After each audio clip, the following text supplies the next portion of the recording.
연 회장 샹들리에의 부서지는 불빛이 최고급 대리석 바닥을 눈부시게 비추고 있었다. 공기 중에는 값비싼 샴페인의 달콤한 향과 구운 가리비의 고소한 냄새, 그리고 사람들의 억눌린 기대감이 뒤섞여 있었다. 수백 명의 사람들이 저마다의 목적을 가지고 우아하게 움직였다. 누군가는 사업을 위해, 누군가는 과시를 위해, 또 누군가는 그저 이 화려한 공간의 일부가 되기 위해 존재했다. 윤세리는 그들 중 어디에도 속하지 않았다. 그녀는 그저 유령처럼 움직이는 호텔 연회팀의 임시 아르바이트생이었다. 흰색 블라우스는 이미 땀으로 축축했고 발은 싸구려 구두 안에서 비명을 지르고 있었다. 그녀의 주머니 속에는 그녀의 전 재산이자 마지막 희망이, 그리고 가장 끔찍한 절망이 함께 들어 있었다. 작은 플라스틱 케이스에 담긴 자동 주사기, 그녀의 남동생 세준을 위한 것이었다. 의사조차 포기한 희귀병. 이 주사기는 정식 루트로는 구할 수도 없는, 암시장에서 그녀의 적금과 대출, 그리고 남은 자존심까지 모두 팔아 겨우 손에 넣은 마지막 한 줄기 빛이었다.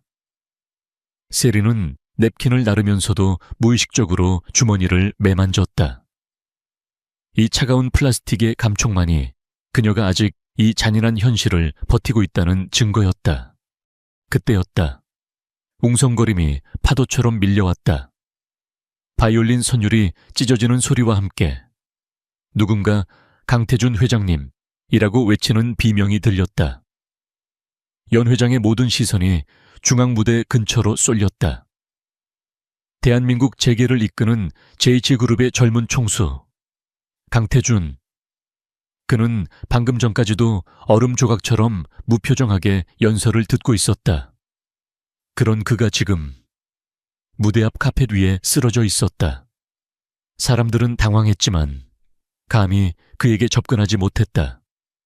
검은 양복을 입은 경호원들이 즉각 그를 둘러쌌지만 그들조차 공포에 질려 있었다.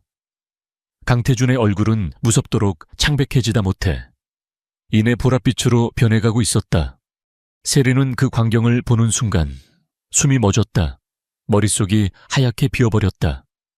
저 모습, 가늘게 떨리는 손가락, 부풀어 오르는 혀 때문에 막혀버린 숨소리, 그리고 죽음의 그림자가 드리워지는 저 보랏빛 입술. 그녀는 그 모습을 너무나도 잘 알고 있었다. 매일 밤 동생 세준의 방에서 악몽처럼 마주하던 공포였다. 아나필락시스 쇼크, 아니 그보다 더 빨라. 그녀는 자기도 모르게 중얼거렸다. 경호원 중 한 명이 다급하게 그의 재킷을 뒤지며 외쳤다. 주사기 회장님, 주사기가 어디 있지? 하지만 그들의 손은 절망적으로 허공을 헤맬 뿐이었다. 세리의 심장이 발밑으로 떨어지는 것 같았다. 그녀의 손이 주머니 속 주사기를 움켜쥐었다. 이것은 세준의 것이다. 이것 없으면 세준은 다음 발작 때 죽을지도 모른다. 하지만 저 남자, 그녀는 저 남자를 모른다. 그녀의 인생과 아무런 상관도 없는 다른 세계의 사람이다. 그러나 그녀는 저 고통을 알았다. 숨이 막혀오는 저 절망적인 눈빛을 알았다. 그녀의 발이 먼저 움직였다. 이성이 차에 붙잡기도 전에. 그녀는 이미 경호원들의 벽을 향해 몸을 날리고 있었다. 비켜요. 저 그거 뭔지 알아요. 비켜. 경호원이 그녀를 거칠게 밀쳤다. 뭐야, 이 여자. 세리는 바닥에 넘어지면서도 주사기를 꺼내들었다. 이거예요. 에피네프린이 아니에요. 특수 조제약이에요. 지금 당장 놓지 않으면 죽어요. 그녀의 절박한 외침에 가장 나이가 많아 보이는 경호원이 순간적으로 망설였다. 강태준의 숨소리가 거의 끊어지고 있었다. 세리는 그 틈을 놓치지 않았다. 그녀는 무릎으로 기어가다시피 하여 강태준의 곁으로 다가갔다. 그리고 망설임 없이 그의 허벅지에 주사기를 깊숙이 찔러 넣었다. 찰칵하는 플라스틱 소리가 연 회장의 모든 소음을 집어삼켰다. 시간이 멈춘 것 같았다. 몇 초가 흘렀을까? 강태준의 몸을 휘감았던 끔찍한 경련이 서서히 멎었다. 그의 보랏빛 입술 사이로 기적처럼 거친 숨이 터져 나왔다. 그가 천천히 눈을 떴다. 초점을 잃었던 그의 눈동자가 자신을 내려다보고 있는 낯선 여자를 향했다. 땀과 눈물로 범벅이 된 윤세리의 얼굴. 강태준은 아무 말도 하지 못했다. 그는 그저 이 끔찍한 지옥의 문턱에서 자신을 끌어올린 여자의 얼굴을 응시했다. 그리고 다시 깊은 어둠 속으로 의식을 병원의 VIP 병실은 공기마저 소독약 냄새로 정제된 듯 비현실적으로 고요했다. 세리는 딱딱한 플라스틱 의자에 앉아 자신의 낡은 운동화 끝만 바라보고 있었다. 그녀는 연 회장에서 응급차를 타고 이곳까지 거의 방광제로 끌려왔다. JH그룹의 비서실장이라는 남자는 그녀에게 회장님께서 깨어나실 때까지 절대 이곳을 떠날 수 없습니다. 라고 통보했다. 그녀는 체포된 것도 보호받는 것도 아닌 어정쩡한 상태로 몇 시간을 보냈다. 머릿속은 온통 세준에 대한 걱정뿐이었다. 마지막 남은 약을 써버렸다. 이제 어떡하지? 문이 열리고 의사와 비서실장이 들어왔다. 그리고 그들 뒤로 휠체어를 탄 강태준이 들어왔다. 그는 병원복을 입고 있었지만 그가 걸친 값비싼 실크 가운은 여전히 이질적인 위압감을 풍겼다. 그는 아까보다 훨씬 더 창백했지만 그의 눈빛은 면도날처럼 날카로웠다. 그는 의사에게 손짓했다. 모두 나가주세요. 이분과 둘이 얘기하고 싶습니다. 비서실장이 망설이며 말했다. 하지만 회장님, 강태준의 차가운 시선이 그에게 향하자 비서실장은 입을 다물고 모두를 데리고 나갔다. 묵직한 문이 닫히고 병실에는 두 사람의 숨소리와 시계 초침 소리만이 남았다. 강태준은 휠체어를 직접 움직여 그녀의 앞에 멈춰 섰다. 그는 한참 동안 그녀를 말없이 관찰했다. 세리는 숨이 막혔다. 이 남자의 눈은 그녀가 지금껏 마주했던 그 어떤 상사나 채권자의 눈보다 더 깊고 어두웠다. 드디어 그가 입을 열었다. 목소리는 낮고 거칠게 잠겨 있었다. 어떻게 알았죠? 세리는 고개를 들지 못했다. 네, 그 약, 일반적인 아나필락시스 쇼크용이 아니었습니다. 어떻게 그 병을 알았습니까? 세리의 어깨가 가늘게 떨렸다. 그녀는 입술을 깨물었다. 제 동생이 같은 병을 앓고 있습니다. 강태준의 눈썹이 미세하게 움직였다. 병실의 공기가 순간적으로 얼어붙었다. 그는 이 세상에 단 한 명, 자신 외에는 아무도 없을 거라 생각했던 지옥의 동반자를 만난 사람처럼 보였다. 수십 년간 그를 올감했던 병마, 수백억의 재산으로도 막을 수 없었던 죽음의 공포, 그것을 이 초라한 여자가 단번에 알아봤다. 그뿐만이 아니라 그 지옥에서 탈출할 수 있는 유일한 열쇠를 그녀가 가지고 있었다. 그는 휠체어 팔걸이를 움켜쥔 손에 힘을 주었다. 그렇군요. 그래서 당신도 아는 거였어. 이 지옥을.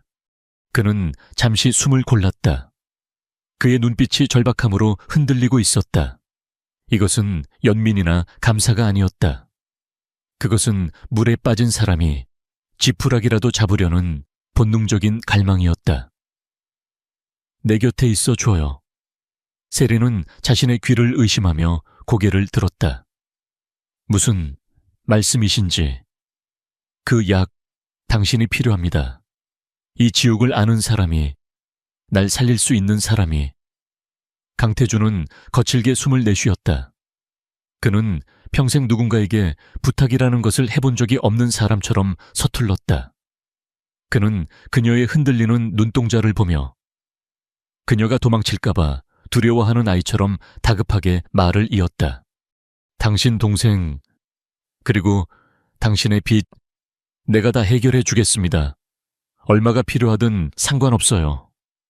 그는 자신이 할 수 있는 유일한 방법을 제시했다.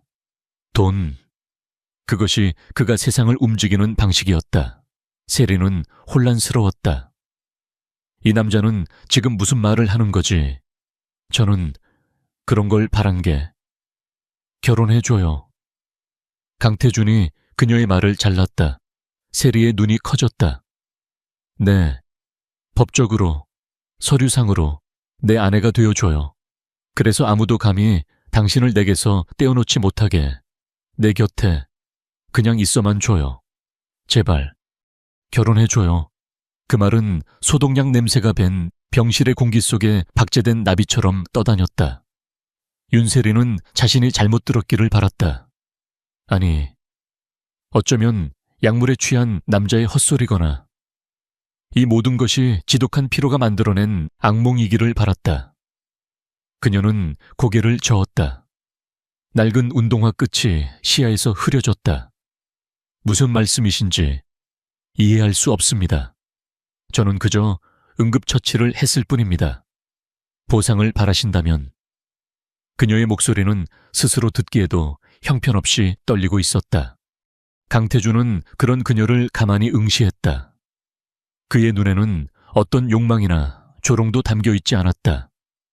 오직 사막에서 오아시스를 발견한 자의 광적인 집요함, 혹은 절벽 끝에 매달린 자의 처절함만이 가득했다. 보상 그런 게 아닙니다. 그는 휠체어 팔걸이를 잡은 손에 힘을 주었다. 핏줄이 선명하게 도드라졌다. 당신은 나를 살렸습니다. 아니, 정확히는 어떻게 살려야 하는지 아는 유일한 사람이었습니다. 내 주치의조차도 그 순간에 당신처럼 확신하지 못했을 겁니다. 그는 숨을 골랐다. 발작의 여파가 아직 가시지 않은 듯 그의 목소리는 여전히 거칠었다. 이 병은 내 비밀입니다. JH그룹의 총수에게 이런 치명적인 약점이 있다는 것이 알려지면 무슨 일이 벌어질 것 같습니까? 그는 자조적으로 웃었다. 이 병실 밖에는 내 숨이 끊어지기만을 바라는 하이에나들이 우글거리고 있습니다. 그들은 내 모든 것을 빼앗으려 하겠죠. 내 가족이라는 이름으로. 세리는 그 말의 무게를 어렴풋이 짐작했지만 여전히 현실감이 없었다. 재벌가의 암투는 그녀가 일하는 호텔의 가십 잡지에서나 보던 이야기였다. 당신을 고용할 수도 있습니다. 간병인으로든 주치의 보조로든. 강태준이 말을 이었다. 하지만 그건 의미가 없어요. 당신은 그저 직원일 뿐이고 그들은 어떻게든 당신을 내게서 떼어놓을 겁니다. 돈으로 회유하든 협박을 하든 당신 동생을 빌미로 잡을 수도 있겠죠. 그 말에 세리의 심장이 차갑게 식었다. 그녀의 가장 약한 고리. 세준. 이 남자는 그녀를 만난 지 불과 몇 시간 만에 그녀의 모든 것을 꿰뚫어 보고 있었다. 아니, 그는 그저 자신과 같은 약점을 가진 사람을 본능적으로 알아본 것뿐이었다. 하지만 아내는 다릅니다. 그가 내뱉은 단어는 여전히 생경했다. 법적인 아내는 그 누구도 함부로 내게서 떼어놓을 수 없습니다. 내 병을 가장 가까이에서 관리할 수 있는 유일한 사람이 되는 겁니다. 그게 내가 당신에게 요구하는 전부입니다. 당신의 시간, 당신의 지식, 그리고 당신이 가진 그 약. 그는 세리의 주머니를 힐끗 보았다. 이제는 비어버린 그 플라스틱 케이스가 있던 자리를. 그제야 세리는 자신이 저지른 일의 무게를 깨달았다. 그녀는 동생의 마지막 생명줄을 이 낯선 남자에게 써버렸다. 절망감이 해일처럼 밀려왔다. 그녀는 의자에서 거의 쓰러질 것 같았다. 당신 동생 이름이 세준이라고 했죠. 강태준의 목소리가 조금 누그러졌다. 그 약 구하기 힘들었을 겁니다. 나도 압니다. JH그룹의 모든 정보력을 동원해도 그 약의 정식 유통망을 찾는 것은 불가능에 가까웠습니다. 당신은 그걸 암시장에서 구했겠죠. 목숨을 걸고. 세리는 입술을 깨물었다. 눈물이 쏟아질 것 같았지만 이 남자 앞에서 울고 싶지 않았다. 이 남자는 그녀의 동정심이 아니라 그녀의 능력이 필요한 것이었다. 개월애를 합시다, 윤세리 씨. 그는 결혼이라는 비현실적인 단어 대신 그녀가 이해할 수 있는 단어를 사용했다. 나는 당신 동생의 치료를 전적으로 책임지겠습니다. 이 병원의 VIP 병동, 아니, 원한다면 미국에 있는 최고의 의료진이라도 붙여주겠습니다. 그리고 그 약, 당신이 다시는 그런 위험한 암시장을 기웃거릴 필요가 없도록 내가 그 약의 생산 라인 자체를 손에 넣겠습니다. 그게 제약회사를 통째로 사는 한이 있더라도. 그의 목소리에는 서늘한 확신이 서려 있었다.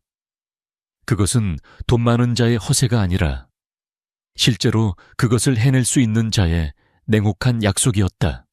세례는 혼란스러웠다. 이것은 악마의 거래인가? 아니면 절망 속에서 만난 유일한 구원인가? 그녀의 인생을, 그녀의 이름을 이 낯선 남자에게 저당 잡히는 대가로 동생의 목숨을 살릴 수 있다. 그녀가 지난 몇 년간 발버둥 쳐도 얻을 수 없었던 바로 그것을 이 남자는 단 몇 마디 말로 약속하고 있었다.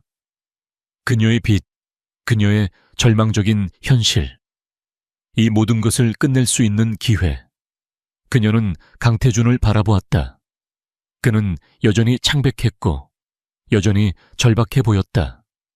그는 포식자가 아니라 그녀와 똑같이 죽음의 공포에 질린 또 다른 조난자였다. 왜 하필 저죠? 세리가 겨우 목소리를 쥐어짰다.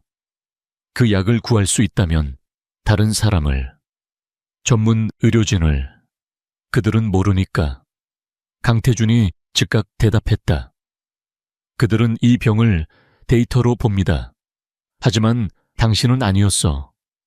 당신은 그 연회장에서 나를 봤을 때 나를 환자로 본 게 아니었습니다. 당신은 나를 이해했어. 그 고통을, 그 공포를 당신 눈빛에서 그걸 읽었습니다. 나는 그런 사람이 필요합니다.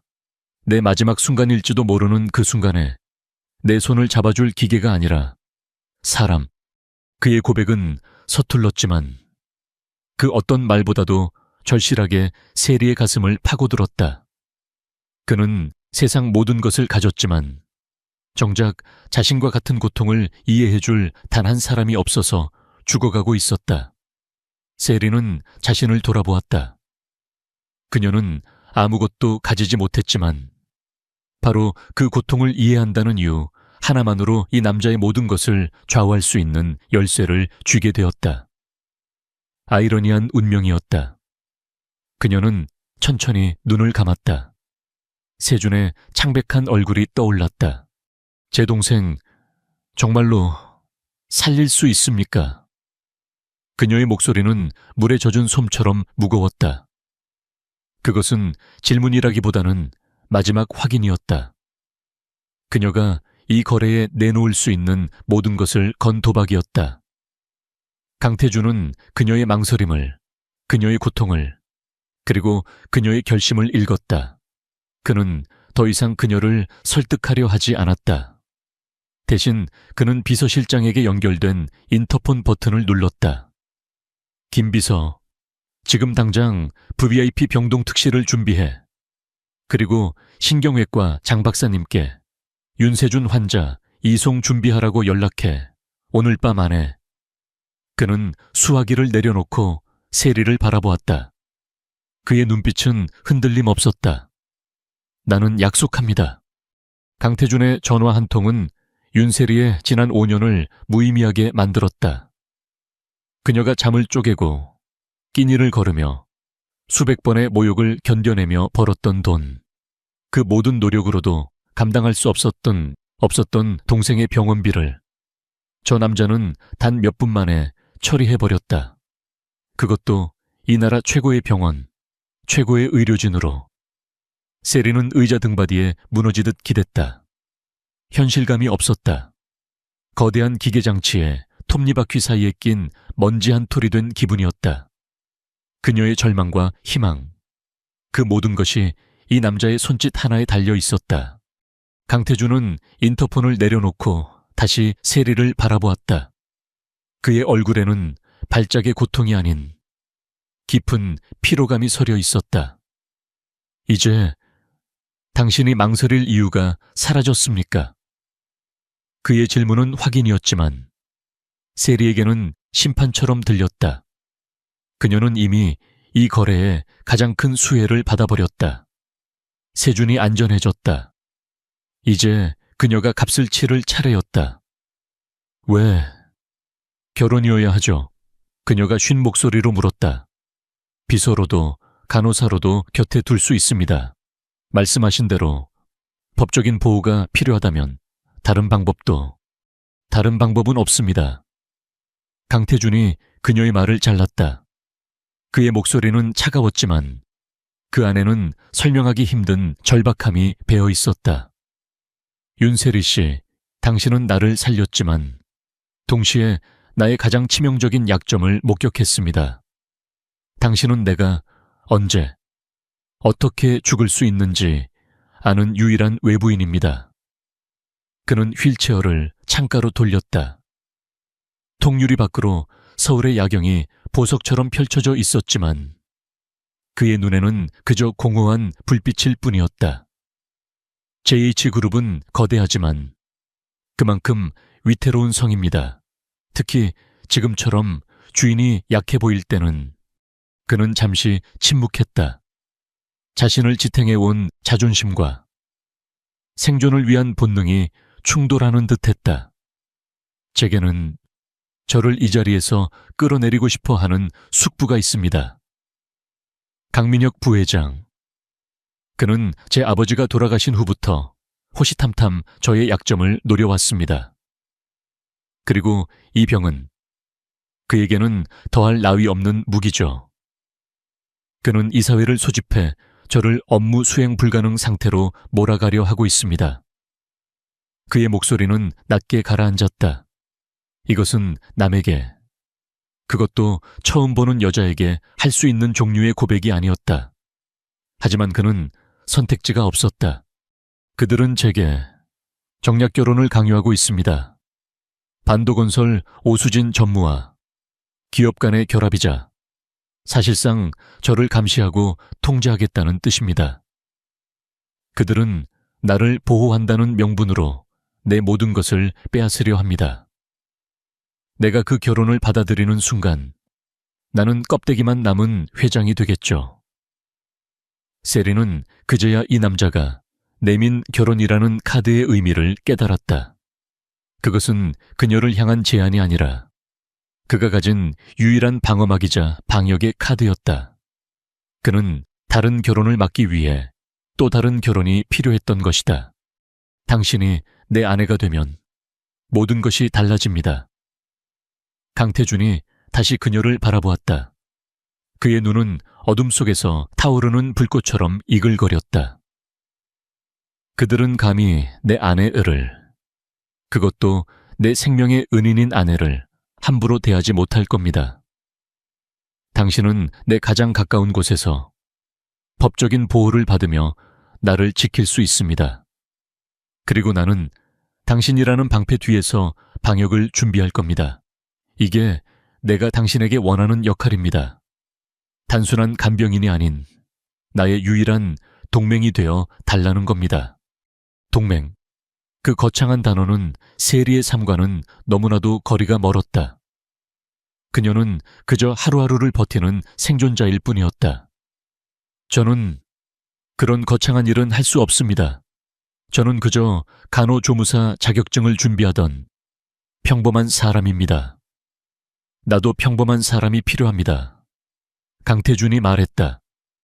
내 주변에는 목적을 가진 사람들 뿐입니다. 하지만 당신은 나와 같은 고통을 압니다. 당신은 나를 이용하려 하지 않겠죠. 당신은 그저 나를 살리려 할 테니까. 내가 당신의 동생을 살리려 하는 것처럼. 이것은 거래입니다. 윤세리 씨, 아주 공정하고 절박한 거래. 그는 서랍에서 얇은 서류철 하나를 꺼내 그녀 앞 테이블에 밀어놓았다. 결혼 계약서 같은 것이 아니었다.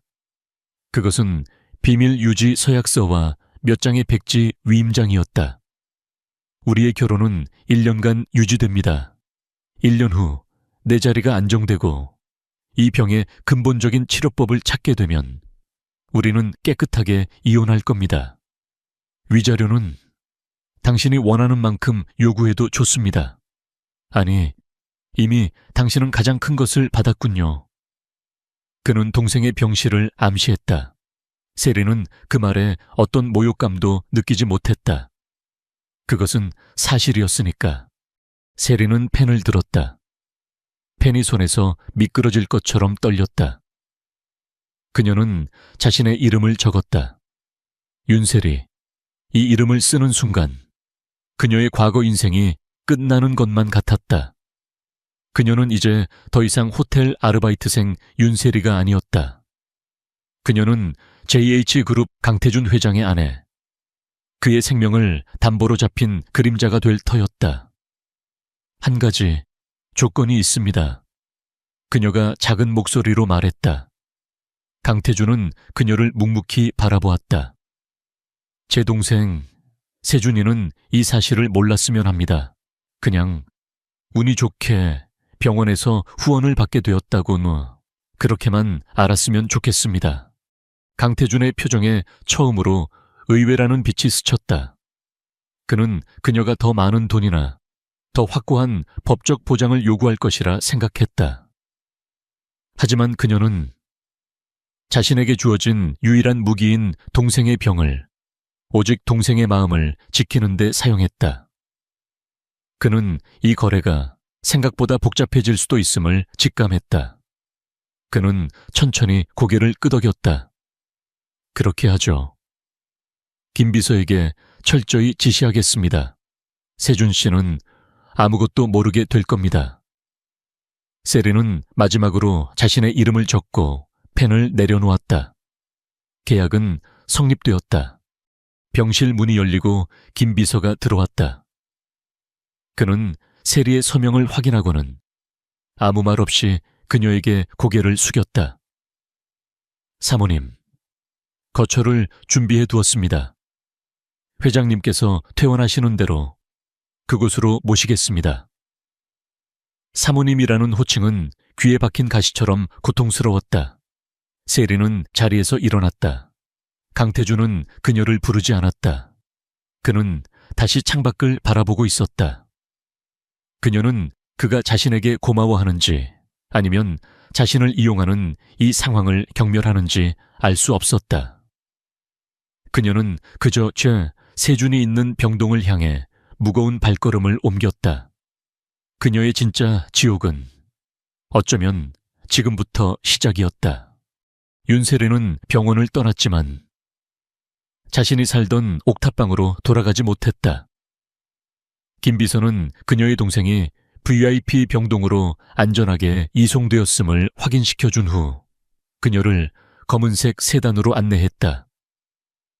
차는 서울의 불빛을 뒤로하고 부자들의 은신처로 불리는 성북동의 깊숙한 언덕으로 향했다.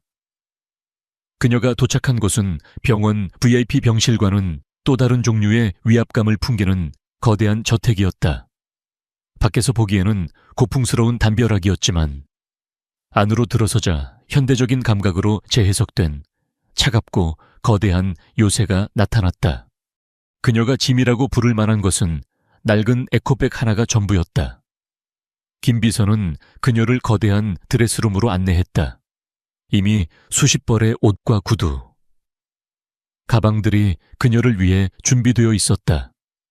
마치 그녀의 존재를 지우고 강태준의 아내라는 새로운 껍데기를 씌우려는 듯했다. 회장님께서 오늘 저녁 식사 자리가 있다고 하셨습니다. 준비하셔야 합니다. 세리는 반박할 힘도 이유도 없었다. 그녀는 마네킹처럼 서서 스타일리스트라는 사람들의 손길에 자신을 맡겼다. 그들은 그녀의 낡은 운동화를 벗기고 발톱을 다듬고 그녀의 푸석한 머리카락에 영양을 주입했다. 몇 시간이 흐른 후 거울 속에는 낯선 여자가 서 있었다. 값비싼 실크 드레스는 그녀의 마른 몸을 우아하게 감쌌지만 그녀의 눈빛은 여전히 길 잃은 짐승의 그것이었다. 이 옷은 그녀의 것이 아니었다. 이 삶도 그녀의 것이 아니었다. 그녀는 이 모든 것이 거대한 연극 무대이며 자신은 가장 중요한 대사를 잊어버린 배우가 된 기분이었다. 강태준이 드레스룸 입구에 나타났다. 그는 병원복 대신 완벽하게 재단된 짙은 남색 슈트를 입고 있었다. 그는 더 이상 환자가 아니었다. 그는 JH그룹의 총수 강태준이었다. 그는 거울 앞에 선 세리를 말없이 훑어보았다. 그의 시선은 차가웠지만 그 안에는 미묘한 만족감이 스쳤다. 마치 자신이 주문한 무기가 완벽하게 제작되어 나온 것을 확인하는 장인의 눈빛이었다. 준비됐습니까? 그는 물었다. 세리는 대답 대신 작게 고개를 끄덕였다. 그녀의 목소리는 나오지 않았다. 오늘 밤은 당신에게도 나에게도 중요한 자리입니다. 겁먹지 마세요. 당신은 내 생명의 은인이고 곧 내 아내가 될 사람이니까 그 사실 하나만 기억하면 됩니다. 그의 말은 위로가 아니라 임무를 하다라는 짓이었다. 차는 다시 저택을 빠져나와 강태준의 본가로 향했다. 그곳은 성북동의 저택보다 훨씬 더 오래되고 거대하며 숨막히는 공기로 가득 차 있었다. 공기 중에 떠다니는 먼지조차도 수십 년의 역사를 머금은 듯 무거웠다. 긴 복도를 지나 도착한 다이닝 룸에는 이미 세 사람이 앉아 있었다. 강태준의 새어머니이자 전임 회장의 후처인 민 여사, 그리고 그의 숙부인 JH그룹의 부회장 강민혁, 그리고 세리가 본 적 없는 얼음처럼 차갑고 아름다운 여자.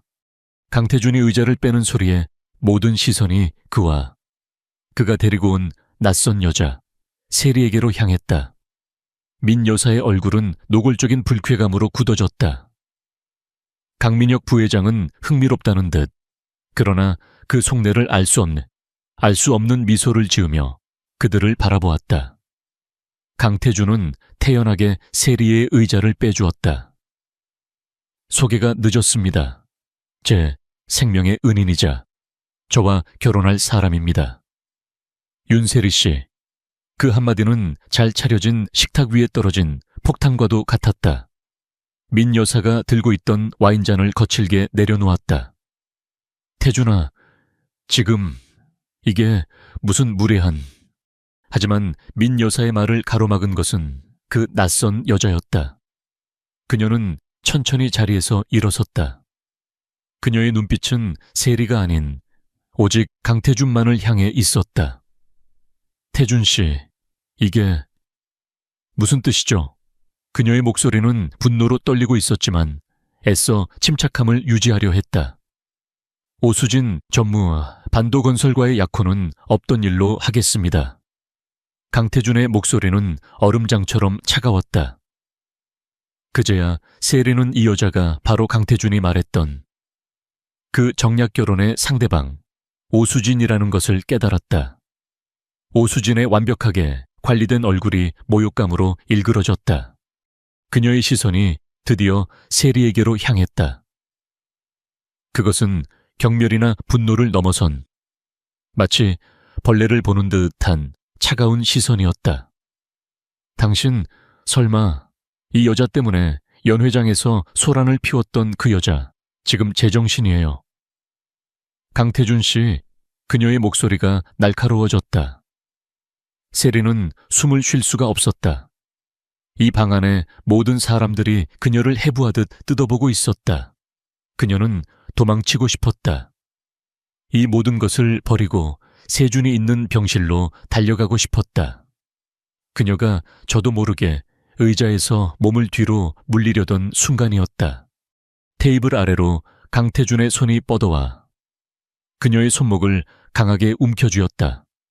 그것은 다정한 손길이 아니었다. 도망칠 생각 마라고 말하는 차가운 족쇄였다. 세리는 그의 힘에 놀라 그를 바라보았다. 그는 여전히 오수진을 바라보고 있었다. 오 전무, 말 조심하세요. 이분은 내 사람입니다. 그리고 그는 숙부인 강민혁을 향해 시선을 돌렸다.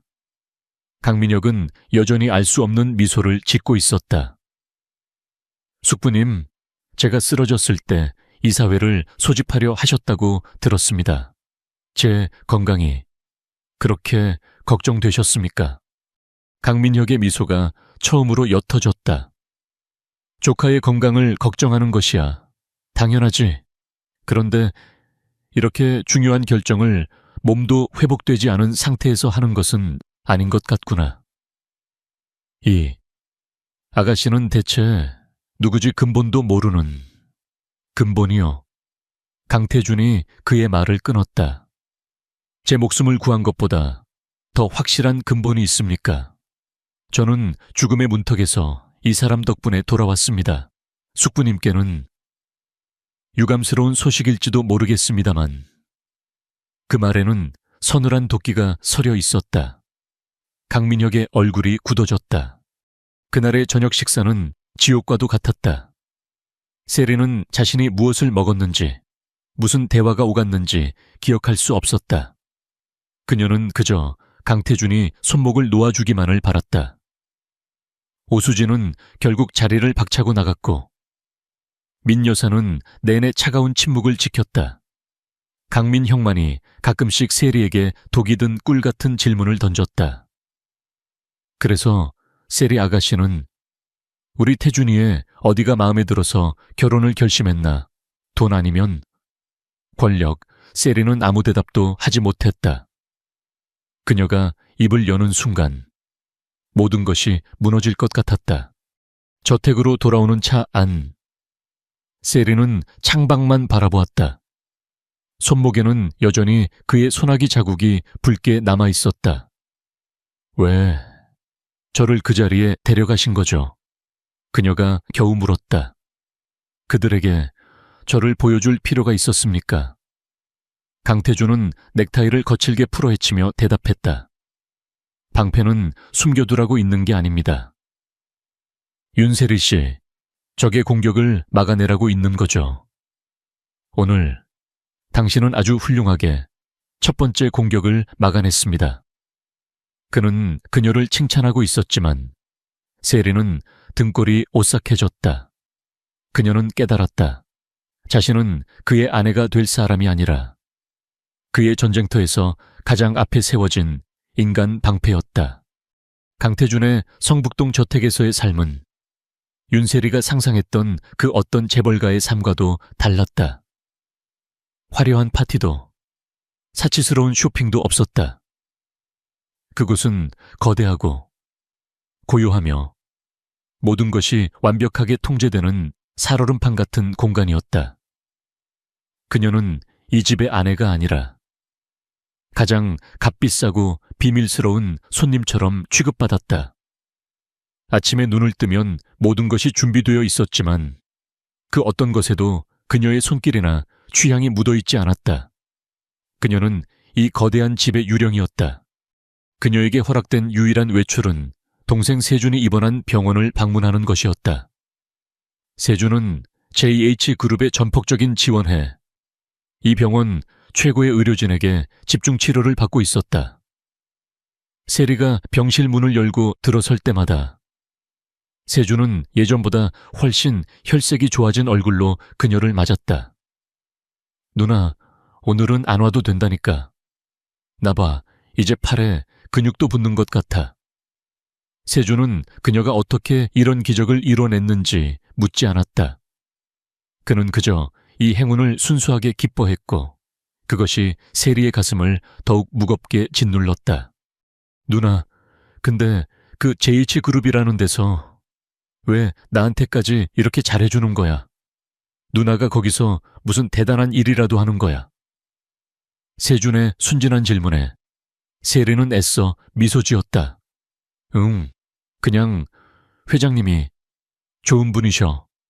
내가 그분께 작은 도움을 드린 적이 있거든. 그녀는 동생의 머리를 쓰다듬으며 자신이 내뱉은 거짓말의 무게에 질식할 것 같았다. 그녀는 동생의 생명을 구했지만 그 대가로 동생에게 가장 순수해야 할 누나의 자리를 더럽히고 있었다. 이 죄책감이야말로 그녀가 이 집에서 버티는 유일한 이유이자 가장 고통스러운 형벌이었다. 강태준은 그녀에게 상류층의 예법 따위를 가르치지 않았다. 그는 그녀에게 포크 사용법이나 와인 구별법을 요구하지 않았다. 그가 그녀에게 요구한 것은 훨씬 더 잔인하고 본질적인 것이었다. 그것은 바로 존재감이었다. 그는 중요한 이사회나 비공식적인 사업 미팅에 그녀를 대동했다. 그녀는 그저 그의 옆자리에 완벽하게 치장된 인형처럼 앉아있기만 하면 되었다. 그녀의 역할은 말을 하는 것이 아니라 그곳에 존재함으로써 강태준의 건재함을 증명하는 것이었다. 아무 말도 할 필요 없습니다. 차 안에서 그는 그녀에게 말했었다. 그들은 당신이 무슨 말을 하는지 관심 없습니다. 그들은 당신이 내 곁에 있다는 사실, 그리고 내가 당신을 내 곁에 둘 만큼 건강하다는 사실에만 관심 있을 뿐입니다. 세리는 깨달았다. 강태준은 그녀에게 사랑에 빠진 약혼자 연기를 시키는 것이 아니었다. 그는 그녀를 자신의 생명력을 과시하는 가장 강력한 트로피로 사용하고 있었다. 그녀의 젊음, 그녀의 건강함, 그리고 그녀가 생명의 은인이라는 상징성, 이 모든 것이 그의 약점을 가리는 방패였다. 그녀는 그들의 대화를 이해할 수 없었지만 그들 사이를 오가는 보이지 않는 칼날들은 느낄 수 있었다. 특히 숙부인 강민혁 부회장을 만나는 자리에서는 공기 자체가 날카로웠다. 강민혁은 세리에게는 더없이 인자한 미소를 지어 보였지만 그 눈빛은 그녀의 속을 꿰뚫어 보는 듯했다. 세리 양, 태준이 곁에 있어줘서 정말 고맙네. 자네 덕분에 우리 태준이가 얼마나 든든한지 몰라. 그 든든하다는 말은 너 때문에 내 계획이 틀어졌다는 독설처럼 들렸다. 그러던 어느 날, 한 자선재단의 비공개 경매 행사가 열렸다. 강태준은 발작의 여파로 참석하지 못했고 대신 세리에게 아내로서의 첫 번째 임무를 맡겼다. 가서 얼굴만 비추고 오세요. JH그룹의 안주인으로서. 그리고 이걸 하세요. 그가 내민 것은 눈부시게 빛나는 다이아몬드 목걸이였다. 이건 너무 내 병약함을 가리기에 이 정도 사치는 필요합니다. 그의 목소리에는 어떤 감정도 실려있지 않았다. 세리는 혼자였다. 수많은 사람들이 그녀에게 다가와 가식적인 인사를 건넸지만 그녀는 그들의 눈빛에서 호기심과 경멸을 동시에 읽었다.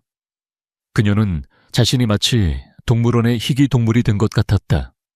그때 샴페인 잔을 든 오수진이 그녀에게 다가왔다.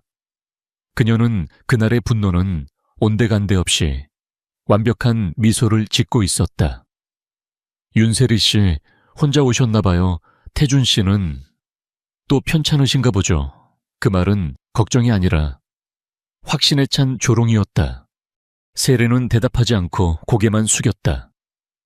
오수진은 그녀의 귓가에 더 가까이 다가왔다. 그녀의 목소리는 뱀의 혀처럼 차갑고 은밀했다. 이런 곳 많이 불편하죠. 당신이 있을 곳이 아니라는 거 스스로가 제일 잘 알 텐데. 그녀는 세리의 목에 걸린 다이아몬드를 힐끗 보았다. 목걸이가 참 무거워 보이네요.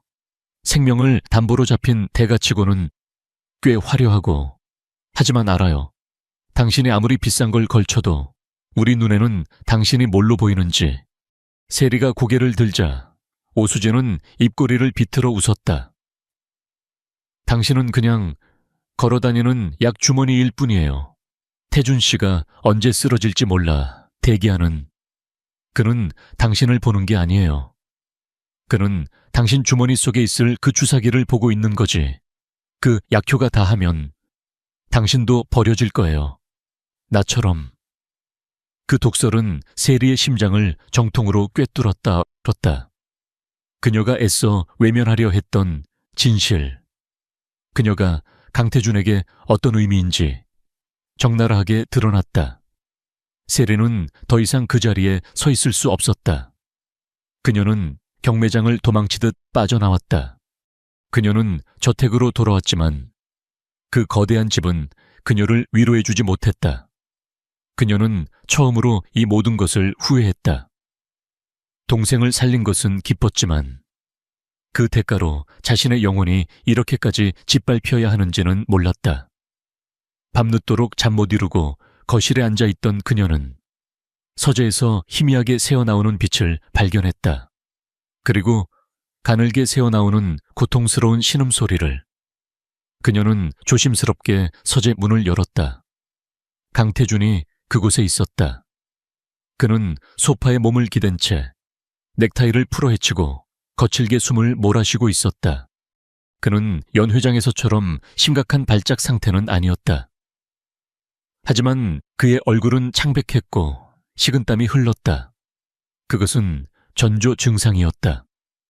세준이 심한 발작을 일으키기 전에 항상 보였던 모습. 스트레스나 극심한 피로가 누적되었을 때 나타나는 위험 신호였다. 그는 주사기를 찾으려는 듯 손을 떨며 재킷 안주머니를 더듬고 있었다. 세리는 망설이지 않았다. 그녀는 그에게 다가가 그의 떨리는 손을 부드럽게 하지만 단호하게 제지했다. 지금은 아니에요. 이건 아직 쇼크가 아니에요. 강태준이 고개를 들었다. 그의 눈에는 공포와 놀라움이 뒤섞여 있었다. 그는 자신의 이 나약한 모습을 누군가에게, 특히 그녀에게 보였다는 사실에 당황한 듯했다. 세리는 그의 반응에 아랑곳하지 않고 주방으로 가 따뜻한 물 한 잔을 가져왔다. 스트레스 때문이에요. 숨 천천히 내쉬세요. 제가 있잖아요. 그녀의 목소리는 낮고 차분했다. 그것은 의사의 목소리도 아내의 목소리도 아니었다. 그것은 같은 고통을 겪어본 동반자의 목소리였다. 강태준은 그녀가 내민 물잔을 받아 들었다. 그의 손의 떨림이 조금씩 멎어갔다. 그는 물을 마시고 한참 동안 눈을 감고 있었다. 세리는 그저 곁에서 그가 안정을 찾을 때까지 기다려 주었다. 서재 안에는 두 사람의 숨소리만이 고요하게 울렸다. 어떻게 알았죠? 그가 겨우 입을 열었다. 이런 전조 증상은 김 비서도 잘 모릅니다. 동생도 이랬으니까요. 세리가 담담하게 대답했다. 발작이 오기 전에 꼭 이렇게 겁에 질린 아이처럼 숨을 몰아쉬었어요. 괜찮아요. 오늘은 주사기가 필요 없을 거예요. 강태준은 그녀를 바라보았다. 오수진의 말처럼. 그는 그녀를 약 주머니로만 보고 있었을지도 모른다. 하지만 지금 이 순간 그는 그녀에게서 약이 아닌 기묘한 안도감을 느끼고 있었다. 자신의 가장 끔찍한 비밀을 공유하고 그것을 이해받고 있는 기분. 그는 고맙다는 말 대신 다른 말을 꺼냈다. 오늘 경매장에서 있었던 일 들었습니다. 세리의 어깨가 굳었다. 오수진 전무가 당신에게 무례하게 굴었다고. 오수진 전무가 당신에게 무례하게 굴었다고. 강태준의 목소리는 서재의 희미한 조명 아래 낮게 가라앉았다. 세리는 대답 대신 시선을 피했다. 그가 어떻게 알았는지는 중요하지 않았다. 이 집의 벽에는 수백 개의 눈과 귀가 달려있는 것 같았다. 사실 이니까요. 그녀가 작게 중얼거렸다. 틀린 말은 아니잖아요. 저는 회장님이 그 약이 필요해서 곁에 두신 거니까. 걸어다니는 약 주머니라는 말. 그녀는 차마 그 말을 끝까지 내뱉지 못했다. 강태주는 소파에서 몸을 일으키려다 아직 가시지 않은 어지러움에 인상을 썼다. 그는 포기하고 다시 깊게 기댔다. 그 여자는 아무것도 몰라. 그가 거칠게 말했다. 그 여자가 아는 건 오직 거래와 손익뿐이야. 그 여자는 이 숨막히는 공포를 몰라. 그는 자신의 가슴을 쳤다. 그래, 나는 당신이 필요해. 그 약이 필요해. 하지만 그게 전부였다면 나는 당신을 이 서재에 들이지도 않았을 거야. 당신이 내민 그 물 한 잔, 그건 약이 아니었어. 그는 자신이 무슨 말을 하는지도 모르는 사람처럼 혼란스러워 보였다. 그는 평생 자신의 나약함을 감추고 살아왔다. 이 병은 그에게 수치였고 제거해야 할 결점이었다. 하지만 이 여자는 이 병을 이해했다.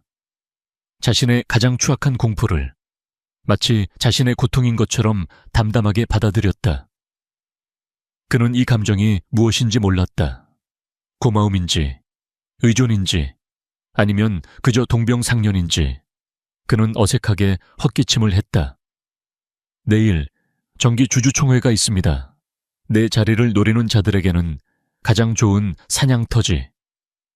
그는 다시 차가운 회장의 얼굴로 돌아왔다. 오늘처럼 내 곁에 있어 줘요. 그것은 부탁이었지만 명령처럼 들렸다.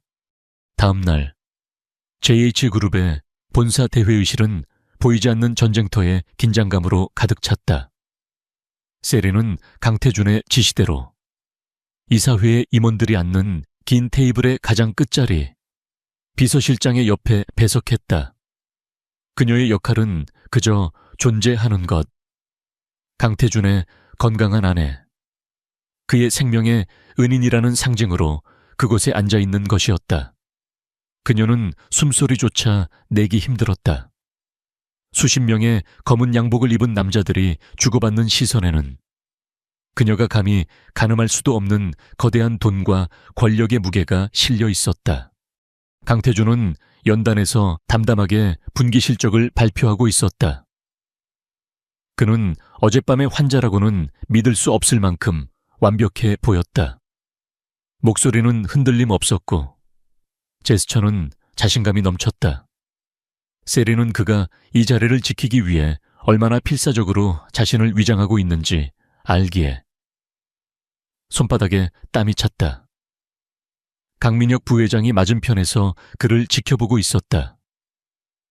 그의 얼굴에는 인자한 미소가 걸려 있었지만 그 눈빛은 먹잇감을 노리는 맹수처럼 번득였다. 훌륭한 실적입니다. 강 회장. 강태준의 발표가 끝나자마자 강민혁이 마이크를 잡았다. 회의실의 모든 시선이 그에게로 향했다.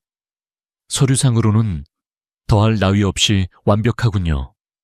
하지만 주주들이 원하는 것은 서류상의 숫자가 아니라 지속 가능한 안정성입니다. 그의 목소리는 부드러웠지만 날카로운 가시가 숨어 있었다. 최근 시장에 회장님의 건강에 대한 불미스러운 소문이 돌고 있습니다. 리더의 건강은 곧 그룹 전체의 리스크와 직결되는 문제입니다. 회의실의 공기가 얼어붙었다. 그것은 모두가 알고 있었지만 감히 누구도 입 밖에 내지 못했던 금기였다. 강태준의 얼굴이 미세하게 굳었다. 부회장님, 제 개인적인 건강 문제는 개인적인 문제라뇨. 강민혁이 그의 말을 자르며 과장되게 웃었다. 강 회장, 자네의 건강은 더 이상 자네 개인의 것이 아닐세.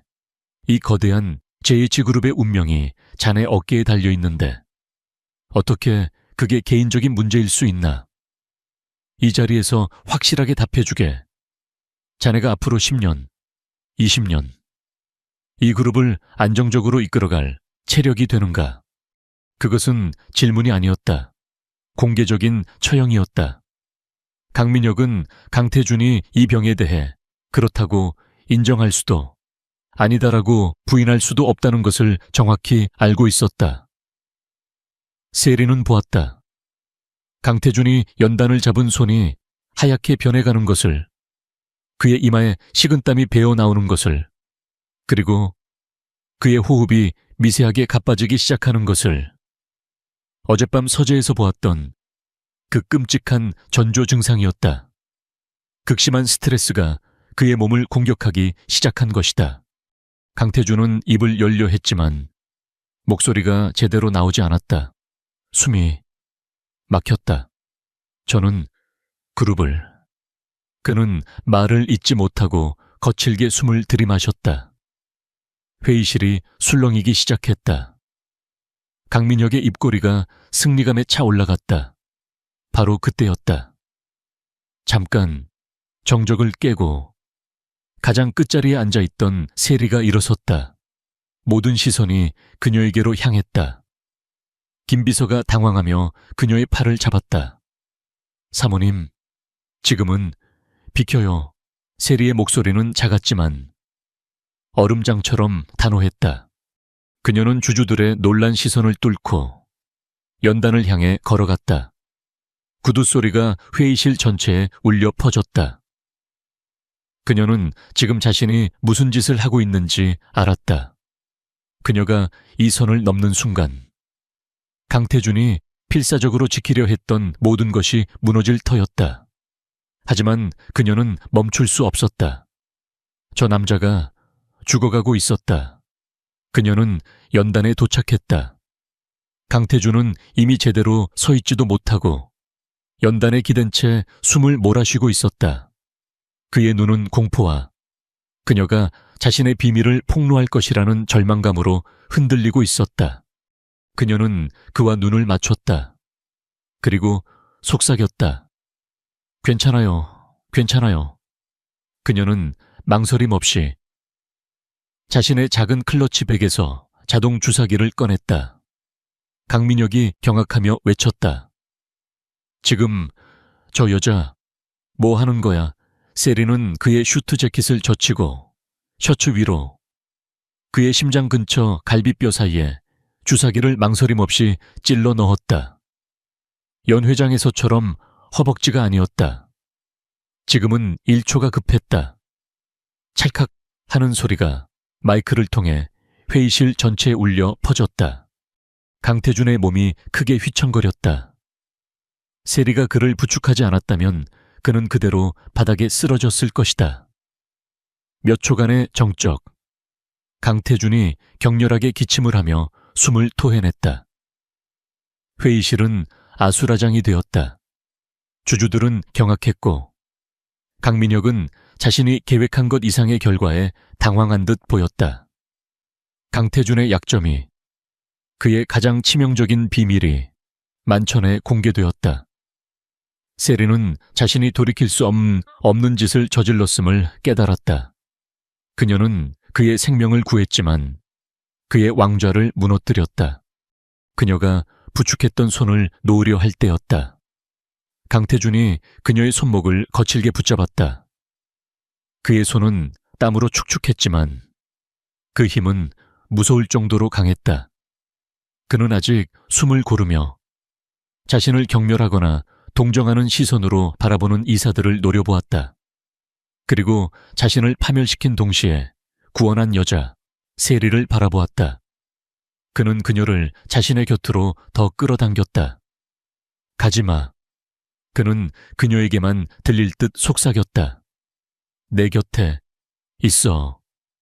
그는 세리의 어깨를 부축 삼아 연단에서 비틀거리며 내려왔다. 그는 회의실을 나가는 그 순간까지 세리의 손목을 놓지 않았다. 주주총회장을 빠져나온 순간부터 강태준의 성북동 저택으로 돌아오는 차 안까지 두 사람 사이에는 숨막히는 침묵만이 흘렀다. 김비서는 앞좌석에서 입을 굳게 다물고 운전만 했다. 그는 지금 이 상황에 감히 끼어들 수 없었다. 세리는 차가운 가죽 시트에 몸이 박제된 것처럼 굳어 있었다. 그녀의 손은 여전히 떨리고 있었고 방금 전 자신이 저지른 일의 무게가 온몸을 짓누르고 있었다. 그녀는 강태준을 쳐다볼 용기가 나지 않았다. 그가 자신을 어떻게 생각할까? 분노할까? 경멸할까? 저택에 도착하자마자 강태준은 그녀의 손목을 놓아주었다. 그는 아무 말 없이 비틀거리는 걸음으로 자신의 서재로 향했다. 그 뒷모습은 주주총회장에서의 그 어떤 모습보다도 더 약하고 위태로워 보였다. 그는 그녀에게 화조차 내지 않았다. 그의 무관심이 세리에게는 가장 큰 형벌이었다. 그녀는 거대한 거실 한복판에 홀로 남겨졌다.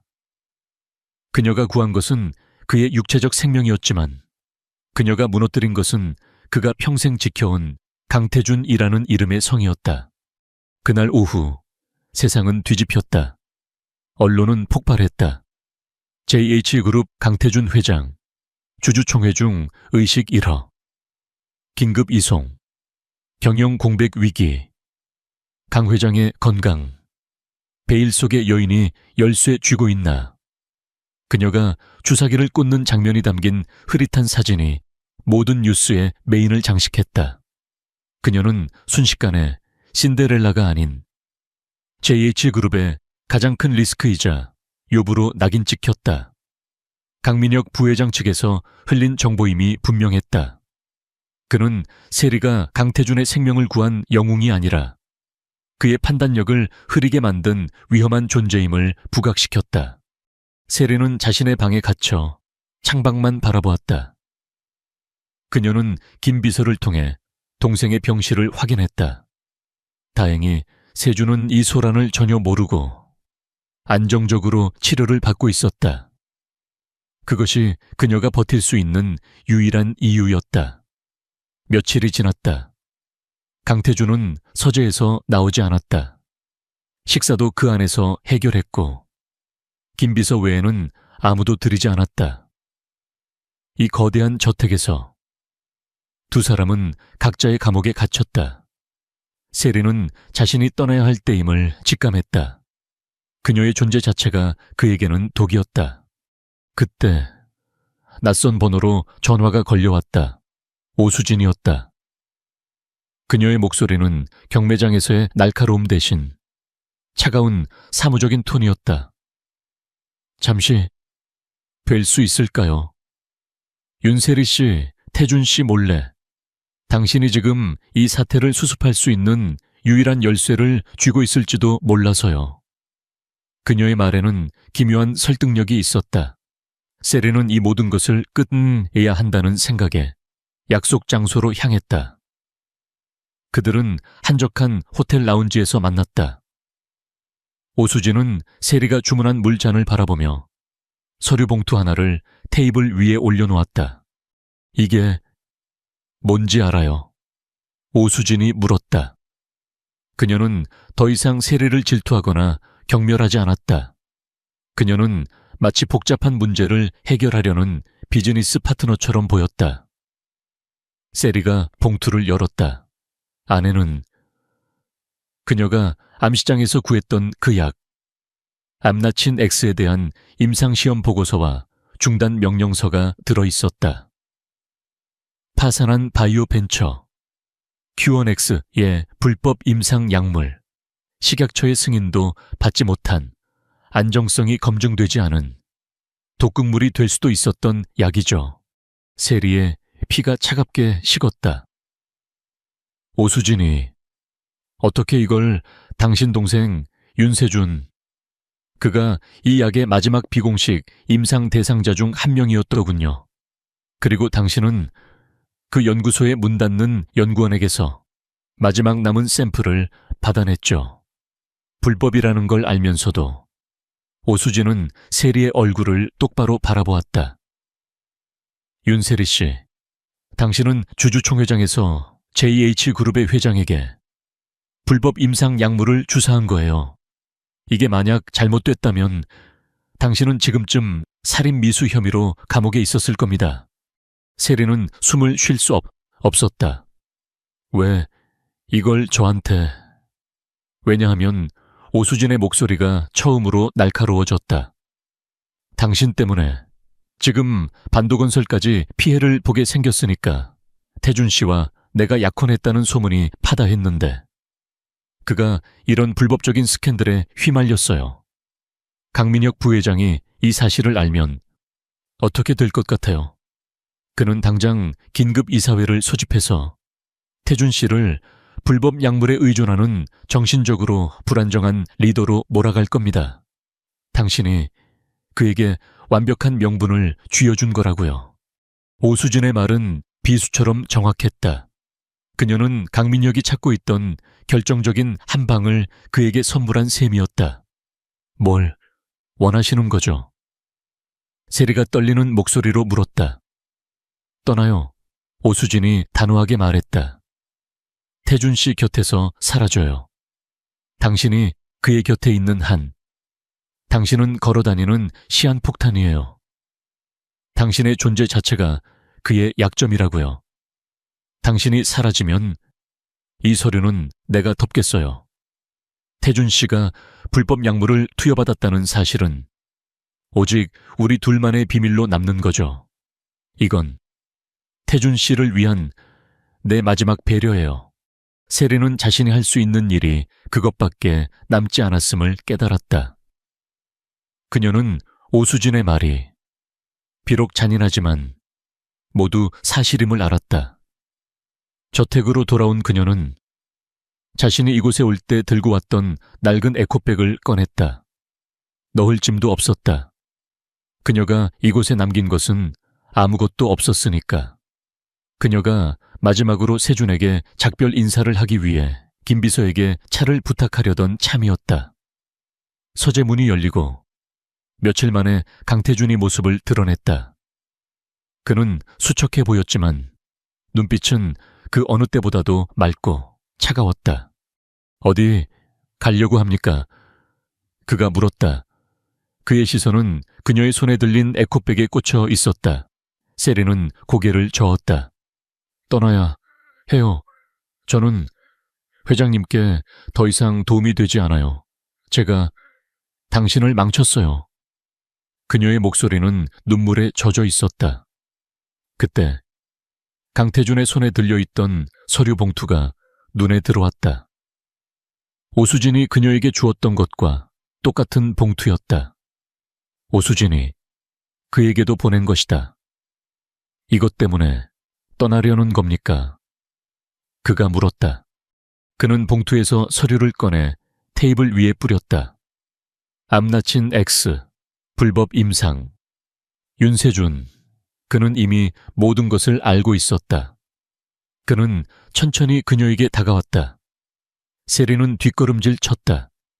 그가 자신을 경멸하고 비난할 것이라 생각했다. 하지만 그는 그녀의 앞에서 멈춰 서서 믿을 수 없다는 듯한 눈으로 그녀를 바라보았다. 이 약, 세준 씨를 위한 마지막 약이었습니까? 세리는 대답 대신 입술을 깨물었다. 강태준은 숨을 삼켰다. 그런데 당신은 그걸 나한테 썼어.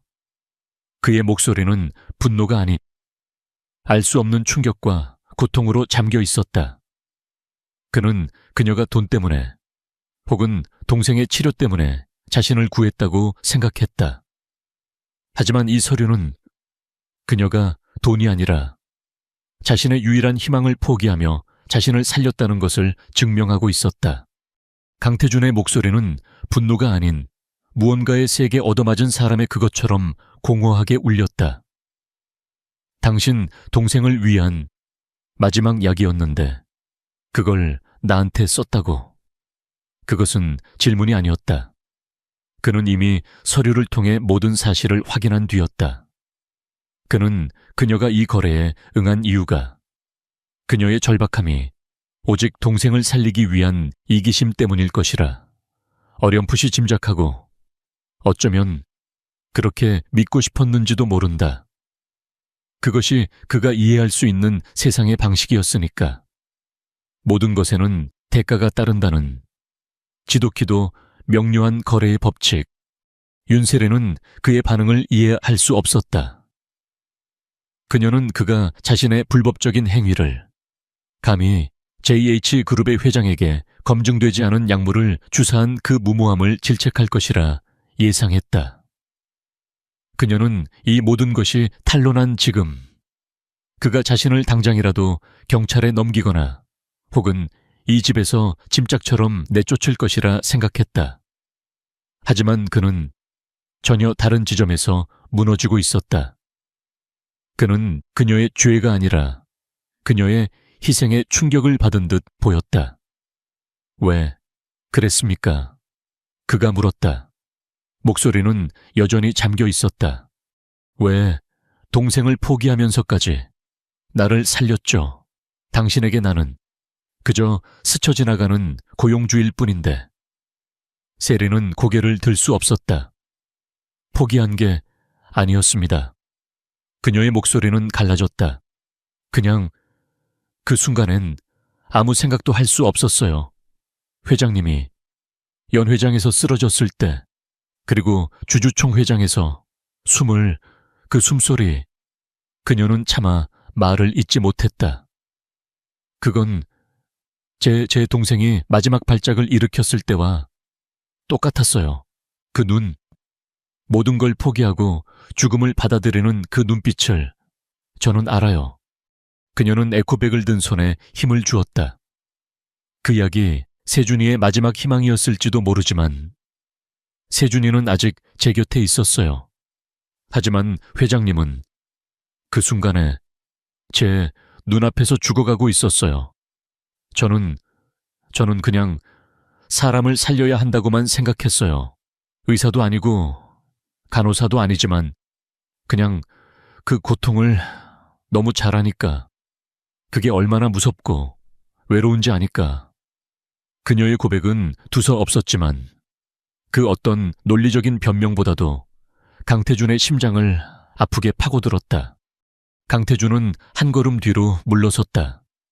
그는 그녀의 말이 거짓이 아님을 알았다. 그는 평생을 의심 속에서 살아왔다. 모든 친절에는 목적이 있었고 모든 충성에는 대가가 따랐다. 하지만 이 여자는, 이 초라하고 겁에 질린 여자는 그가 평생 경멸해왔던 이해타산 없는 공감이라는 비논리적인 이유 하나만으로 자신의 모든 것을 걸었다. 그가 오수진에게, 강민혁에게, 그리고 이 세상 모든 사람에게서 단 한 번도 받아보지 못했던 순수하고 무모한 구원. 그는 자신이 이 감정을 어떻게 처리해야 할지 몰랐다. 그는 테이블 위에 흩어진 서류를 바라보았다. 오수진이 보낸 이 서류는 원래는 그를 협박하거나 혹은 세리를 내쫓기 위한 무기였을 것이다. 하지만 지금 이것은 세리의 무죄를 증명하는 가장 강력한 증거가 되어버렸다.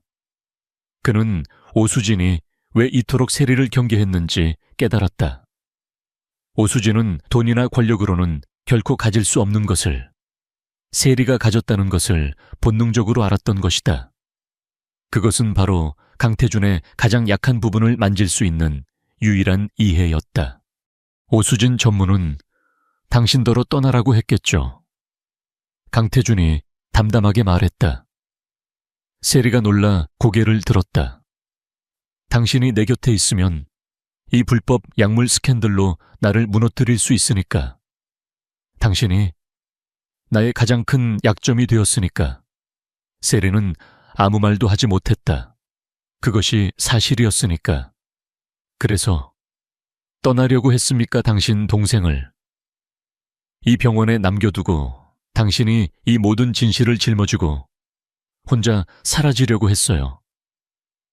그의 목소리에 처음으로 분노와는 다른 서늘한 감정이 실렸다. 그것은 실망에 가까웠다. 어디에도 가지 마, 그가 말했다. 그것은 명령이었지만 지난번처럼 차갑지 않았다. 아니, 갈 수 없습니다. 갈 수 없습니다. 윤세리 씨. 그는 서재 책상으로 다가가 인터폰을 들었다. 김 비서, 지금 당장 법무팀장과 Q1X 건 관련 자료 전부 들고 내 서재로 오라고 해. 그는 수화기를 내려놓고 다시 세리를 바라보았다. 당신이 그 약을 내게 주사한 순간부터 그건 더 이상 당신 혼자만의 문제가 아니야. 그건 내 문제가 됐어. JH그룹 강태준의 문제라고. 세리가 그의 말을 이해하지 못하고 혼란스러운 눈으로 그를 바라보았다. 오수진 전무는 이 문제를 덮고 싶어 하지만 강민혁 부회장은 이 문제를 터뜨리고 싶어 하겠지. 하지만 둘 다 틀렸어. 나는 이 문제를 이용할 생각이니까. 그의 눈이 차갑게 빛났다. 그 약, 암나친 X. 그게 불법 약물이든 기적의 약이든 그건 이제 중요하지 않아. 그 약이 내 목숨을 구했다는 사실만이 중요해. 그는 김 비서가 서재 문을 두드리는 소리에도 아랑곳하지 않고 세리에게 집중했다. 나는 그 QNX라는 유령 회사를 찾아낼 겁니다. 흩어진 연구원들을 모을 거야. 그 약에 특허를 살 거고 필요하다면 제약회사를 통째로 인수할 겁니다. 그리고 무슨 수를 써서든 그걸 합법적인 약으로 만들 거야. 내 목숨을 구한 약을. 감히 누가 불법이라고 말할 수 있겠어. 그의 목소리는 광기에 가까운 집념으로 떨리고 있었다. 그는 위기를 기회로 바꾸는 포식자였다. 하지만 세리는 그 속에서 다른 것을 보았다. 그는 그녀를 지키려 하고 있었다. 그녀의 죄를 자신의 권력으로 덮어버리려 하고 있었다. 김 비서와 법무팀장이 방 안으로 들어왔다. 그들은 세리의 존재에 놀랐지만 감히 내색하지 못했다. 강태준은 그들에게 서류를 내밀었다. 이 약 오늘 밤 안에 모든 정보를 확보해. 그리고 윤세리 씨의 동생 윤세준 환자의 병실, 보안 등급을 최고로 올려. 내 허락 없이는 개미새끼 한 마리도 접근하지 못하게 해. 강민혁 부회장을 포함해서.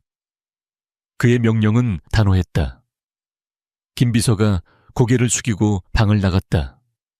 서재에는 다시 두 사람만이 남았다. 강태준은 지친 듯 소파에 앉았다. 이제 당신은 내 가장 큰 약점이 맞아, 윤세리 씨. 그가 쓴웃음을 지었다.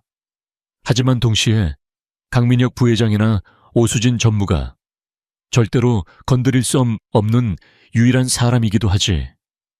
그는 그녀를 바라보았다.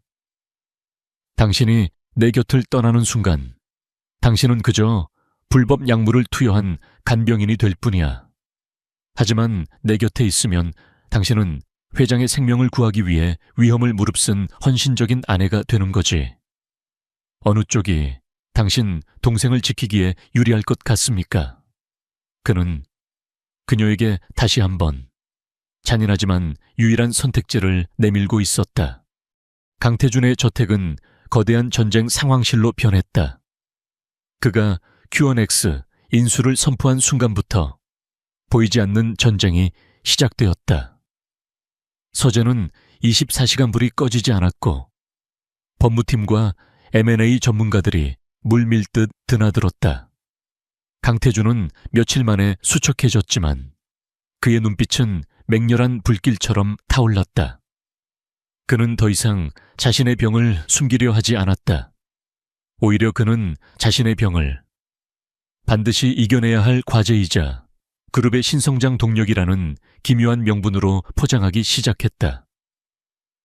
그는 암나친 엑스러를 불법 약물이 아닌 베일에 쌓인 기적의 신약으로 탈바꿈시킬 계획이었다. 윤세리는 이 거대한 소용돌이의 중심에 있었지만 여전히 유령처럼 겉돌았다. 그녀는 자신이 강태준을 위해 무엇을 할 수 있는지 몰랐다. 그녀가 할 수 있는 일은 그가 또다시 전조 증상을 보일 때를 대비해 그의 곁을 맴도는 것뿐이었다. 그러나 아이러니하게도 강태준은 이 전쟁이 시작된 이후 단 한 번도 쓰러지지 않았다. 오히려 그는 이 위기 상황을 그의 생존 본능을 자극하는 아드레날린처럼 사용하고 있었다. 그는 그녀의 간호가 아닌 그녀의 존재 자체를 필요로 하는 듯 했다. 그녀가 바로 이 전쟁의 명분이었으니까. 회장님, 김 비서가 창백한 얼굴로 서재 문을 열고 들어왔다. 강민혁 부회장님께서 QNX의 핵심 특허를 보유한 신 박사 측과 먼저 접촉한 것 같습니다. 서재의 공기가 순간적으로 얼어붙었다. 강태준이 들고 있던 펜을 부러뜨릴 듯이 움켜쥐었다. 뭐라고? 저희가 신 박사의 행방을 찾았을 때는 이미 부회장님 측 사람이 다녀간 후였습니다. 그는 특허 양도 계약서에 서명을 한 것 같습니다. 그것은 치명타였다. QNX를 통째로 사들인다 해도 핵심 기술이 빠져 있다면 껍데기에 불과했다. 강민혁은 강태준보다 한 수 위였다. 그는 강태준이 회사를 살 것이라 예상하고 회사가 아닌 기술 그 자체를 먼저 가로챈 것이다. 이것은 단순히 M&A 싸움에서의 패배가 아니었다. 강민혁은 강태준의 유일한 생명줄, 그 약의 원천 기술을 손에 넣었다. 그는 이제 강태준을 언제든 죽일 수도 살릴 수도 있는 막강한 권력을 쥐게 된 것이다. 강태준의 호흡이 거칠어졌다. 어젯밤의 그 전조 증상이 다시 시작되려는 참이었다. 나가, 전부, 나가. 그의 외침에 법무팀이 황급히 서재를 빠져나갔다. 세리는 나가지 않았다. 그녀는 그가 다시 공포에 잠식되는 것을 지켜볼 수 없었다. 그녀는 그에게 다가가 그의 책상 위에 있던 물잔을 그의 손에 쥐어주었다. 괜찮아요. 숨. 천천히. 강태준은 그녀를 쳐다보았다. 그의 눈에는 분노와 절망이 뒤섞여 있었다. 그가 내 목숨 줄을 쥐었어. 그는 어린아이처럼 중얼거렸다. 그가 이겼어. 아니에요. 세리가 단호하게 말했다. 그는 약을 가졌을지 몰라도 그 약을 어떻게 써야 하는지는 몰라요. 그걸 아는 사람은 이 세상에 당신과 나, 그리고 세준이뿐이에요. 그녀의 말은 논리적이지 않았지만 강태준의 흔들리는 눈빛을 붙잡아두기에는 충분했다. 그는 그녀의 손을, 그녀가 쥐어준 물잔을 마치 구명줄처럼 움켜쥐었다. 바로 그때 세리의 핸드폰이 진동했다. 동생 세준이 입원한 병원의 간호사실에서 온 전화였다. 윤세리 보호자님, 지금 환자분께 면회객이 와 계셔서요. 강민혁 부회장님이라고 하시는데. 세리의 심장이 바닥으로 떨어졌다. 강민혁이 왜 세준이에게 그녀는 강태준을 바라보았다. 그의 얼굴은 절망에서 순식간에 차가운 분노로 변했다. 덫이야. 그가 속삭였다. 강민혁은 강태준의 생명줄, 특허를 손에 넣은 것만으로는 만족하지 못했다. 그는 강태준의 유일한 약점이자 명분인 윤세리마저 무너뜨리려 하고 있었다. 그리고 그녀를 무너뜨릴 가장 확실한 방법은 그녀의 모든 것인 동생 윤세준을 이용하는 것이었다. 세리는 미친 듯이 병원으로 달려갔다. 강태준은 김 비서와 경호원들을 붙여주려 했지만 그녀는 거절했다. 이것은 그녀가 홀로 맞서야 할 문제였다. 그녀는 이 모든 일에 동생을 끌어들인 죄인이었으니까. 세준의 1인실 병동. 그녀가 문을 열었을 때 그곳에는 강민혁 부회장이 인자한 미소를 지으며 앉아 있었다. 그는 세준을 위해 최고급 과일 바구니까지 가져온 참이었다. 세준은 어리둥절하면서도 자신에게 찾아온 이 거물급 인사에 어쩔 줄 몰라 했다. 아, 누나 이분이 JH그룹 부회장님이시래. 나한테 병문안 오셨어. 세준의 해맑은 목소리가 세리의 가슴을 찔렀다. 강민혁이 자리에서 일어났다. 세리 양, 왔구먼. 동생이 아주 씩씩하고 보기 좋네. 우리 태준이가 정말 큰 은혜를 입었어. 그는 완벽한 후원자의 얼굴을 하고 있었다. 세리는 입술을 깨물었다. 무슨 용건이시죠? 그녀의 목소리는 얼음장 같았다. 강민혁은 그 태도가 재미있다는 듯 웃었다. 용건이라니. 태준이를 구해준 생명의 은인의 가족인데 이 정도 성의는 보여야지. 그는 세준의 어깨를 두드리며 말했다. 세준 군, 몸은 좀 어떤가? 이 병원 시설은 마음에 들고 필요한 게 있으면 뭐든 말하게. 자네 누나가 우리 그룹의 아주 중요한 사람이거든. 그는 세준이 알아듣지 못할. 그러나 세리에게는 끔찍한 협박이 될 말들을 아무렇지 않게 내뱉었다. 그는 세리가 이 자리에서 감히 자신에게 무례하게 굴지 못할 것임을 알았다. 동생이 모든 것을 지켜보고 있었으니까. 그는 간호사에게 잠시 자리를 비켜달라고 정중하게 부탁했다. 병실에는 3사람만이 남았다. 강민혁은 미소를 거두지 않은 채 세리에게 한 걸음 다가왔다. 그리고 그녀만이 들을 수 있는 작은 목소리로 속삭였다. 암나친 X, 이름이 참 어렵더군. 세리의 온몸의 피가 역류하는 것 같았다. 그 불법 약물, 자네 동생에게 먼저 시험해 본 건가? 참 용감한 누나야. 동생을 살리겠다는 건지 죽이겠다는 건지. 그의 목소리는 꿀처럼 달콤했지만 그 안에는 맹독이 들어있었다. 태준이는 자네를 지키려고 그 약을 합법화하려 애쓰고 있지. 참 어리석어. 사랑에 눈이 먼 건지 약에 중독이 된 건지. 그는 세준을 힐끗 보았다. 이 순진한 동생은 아무것도 모르겠지. 자신의 누나가 자신을 실험용 쥐로 삼았다는 걸. 무세운 말씀을. 세리가 떨리는 목소리로 반박하려 했다. 쉿. 강민혁이 그녀의 말을 막았다. 내가 이 사실을 검찰에 알리면 어떻게 될 것 같나? 윤세리 씨, 자네는 의료법 위반, 약사법 위반, 그리고 동생을 상대로 한 불법 임상시험 혐의로 구속될 거야. 태준이가 아무리 막으려 해도 여론은 자네를 마녀로 만들겠지. 그는 과일 바구니에서 사과 하나를 꺼내 우아하게 닦았다. 떠나게, 태준이 곁에서 조용히 사라져. 그럼 이 모든 건 묻어주지. 자네 동생의 이 평화로운 병실도 그대로 지켜주고. 그것은 회유가 아닌 완벽한 최후 통첩이었다.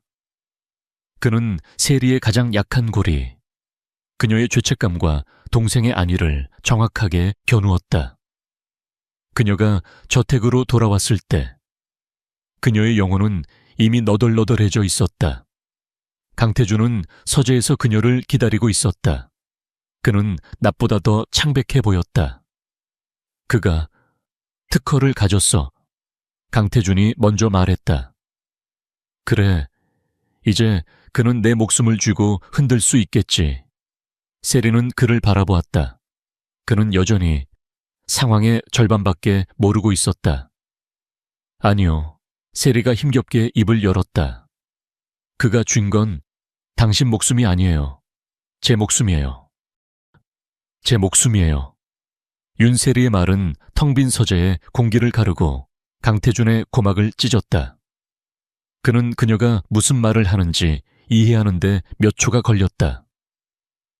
강민혁이 쥔 것은 특허, 즉 자신의 생명줄이었다. 하지만 그녀는 그가 자신의 목숨을 쥐고 있다고 했다.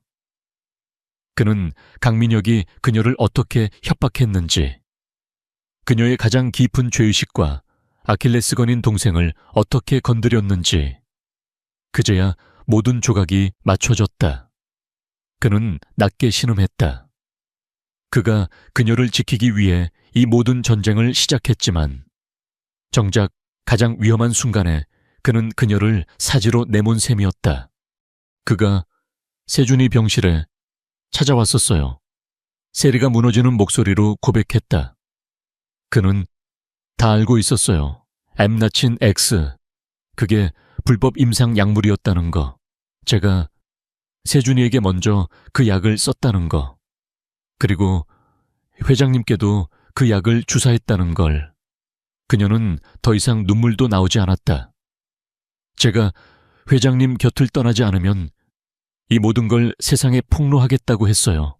저는 불법 의료 행위로 감옥에 갈 거고, 세준이는 모든 지원이 끊기고 다시 예전처럼. 그녀는 말을 끝맺지 못했다. 강태준은 눈을 감았다. 분노가 온몸을 태울 듯이 치밀어 올랐지만 그보다 더 큰 것은 그녀에 대한, 이 지독한 운명에 대한 미안함과 절망감이었다. 강민혁은 이겼다. 완벽하게. 그는 강태준의 목숨, 특허과 명예세리의 스캔들을 모두 손에 쥐었다. 그는 이제 강태준에게 어떤 선택지도 남겨두지 않았다. 그래서 떠나려고 했습니까? 그가 물었다. 그의 목소리는 모든 감정이 사라진 듯 공허했다. 나를 살리기 위해 당신과 당신 동생의 인생을 그자에게 제물로 바치려고.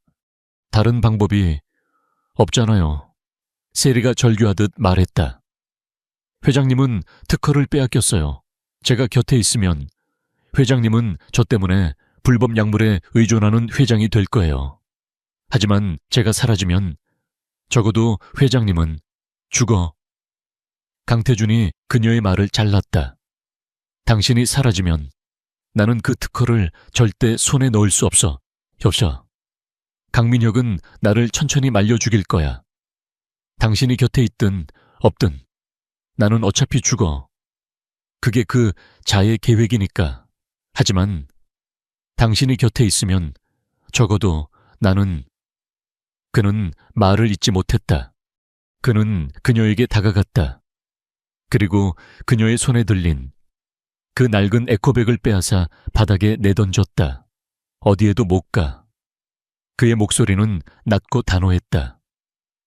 당신이 시작했어. 당신이 연회장에서 내 목숨을 구한 그 순간부터 이건 당신과 나, 우리 두 사람의 문제였어. 당신 혼자 도망쳐서 끝낼 수 있는 일이 아니라고. 세리가 울부짖었다. 그럼 어떡해요? 방법이 없잖아요. 우리가 뭘 할 수 있는데요. 강태준은 그녀의 흔들리는 어깨를 붙잡았다. 그는 그녀의 눈을 똑바로 바라보았다. 그의 눈에는 더 이상 공포나 절망이 없었다. 모든 것을 잃은 자의 기묘한 평온함. 그리고 마지막으로 지켜야 할 것을 깨달은 자의 결연함만이 남아 있었다. 방법은 하나 있지. 그가 조용히 말했다. 강민혁이 원하는 건 내 목숨이나 당신의 파멸이 아니야. 그가 진짜 원하는 건 단 하나, 이 자리야. JH그룹의 회장 자리. 세리의 눈이 커졌다. 설마 그는 나를 죽이고 싶어 하지 않아. 그는 나를 소유하고 싶어 해. 내가 가진 모든 것을 빼앗고 나를 그의 발 아래 무릎 꿇리고 싶어 하지. 그게 그의 평생의 목표였어. 강태준은 쓴웃음을 지었다. 나는 그에게 그 자리를 줄 거야. 안 돼요. 세리가 외쳤다. 그건 회장님이 평생 지켜온, 당신이 지켜준 목숨보다 그 자리가 더 중요할 것 같아. 강태준이 그녀의 뺨을 감쌌다. 나는 당신 덕분에 이미 한 번 죽었다. 살아났어. 세리 씨, 두 번째 사는 이 인생은 적어도 내가 원하는 대로 살고 싶어. 이 감옥 같은 자리. 그자가 그렇게 원한다면 가져가라고 해. 그는 그날 밤 긴급 이사회를 소집했다. 강민혁 부회장을 포함한 모든 이사들이 모였다.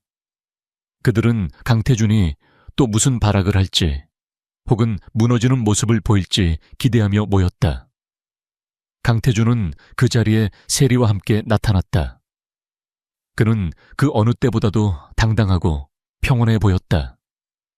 그는 연단에 서서 자신의 병을 처음으로 공식 인정했다. 저는 여러분이 아시는 대로 아픕니다.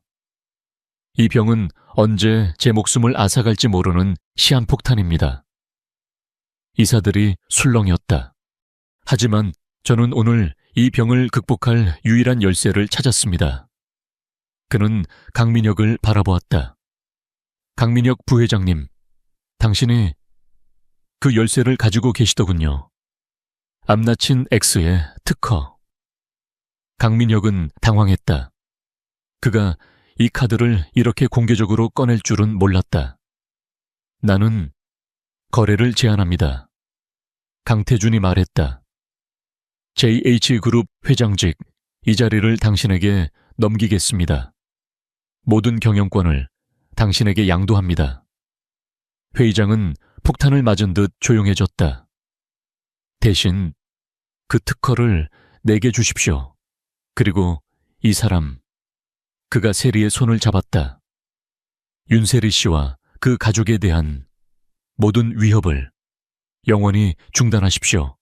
이 모든 것을 법적인 구속력을 가진 문서로 남깁시다. 당신이 이사회의 승인을 받아 회장이 되는 순간 나는 그 특허를 받고 이 사람과 함께 조용히 떠나겠습니다. 그것은 강민혁조차 예상하지 못했던 항복 선언이었다. 그는 모든 것을 가질 수 있었다. 그토록 원했던 왕좌를 피 한 방울 묻히지 않고 손에 넣을 수 있었다.